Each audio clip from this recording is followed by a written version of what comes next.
nalhilo naule na kana hohi kipanahon so intin Abraham sala namkhat kalhen thaile nang ho atta san Isaac zia itinan namu kalhen dading ham ichi lay si di tho in nagang ai bo ve naganaw nang hi suna abon chan ka hesu e kasanay kap hi ovin hisu hi ovin nal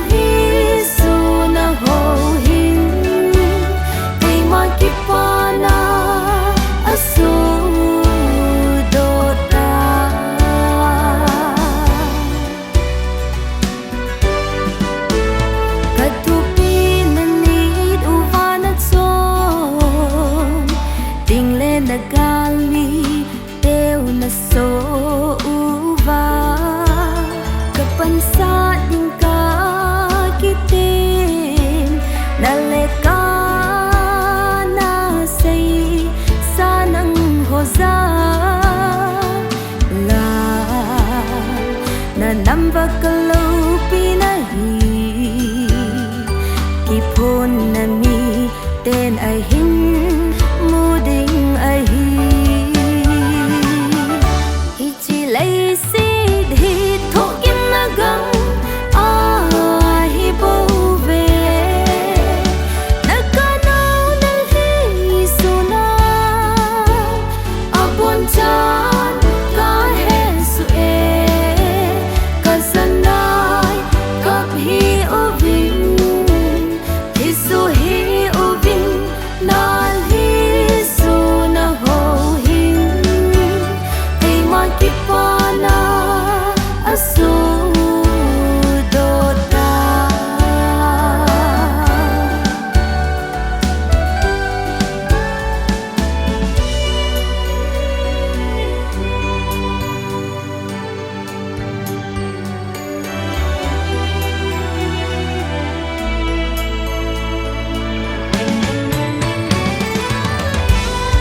kipana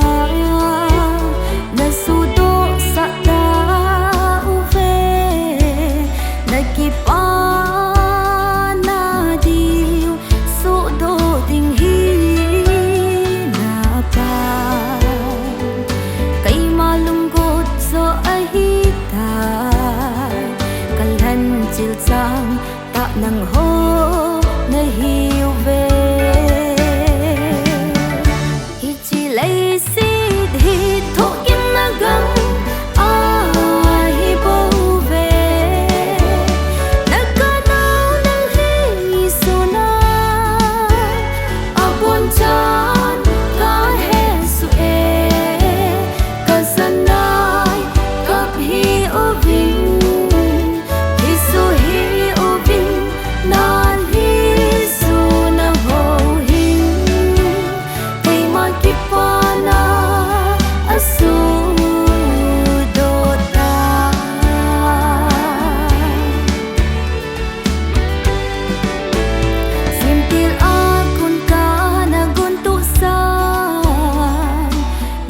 zot pauzo ahibove tuapat inhina tupa ipala bawin na hopita vinge lungsin na lehesu na ding in kay man kahud hingam ta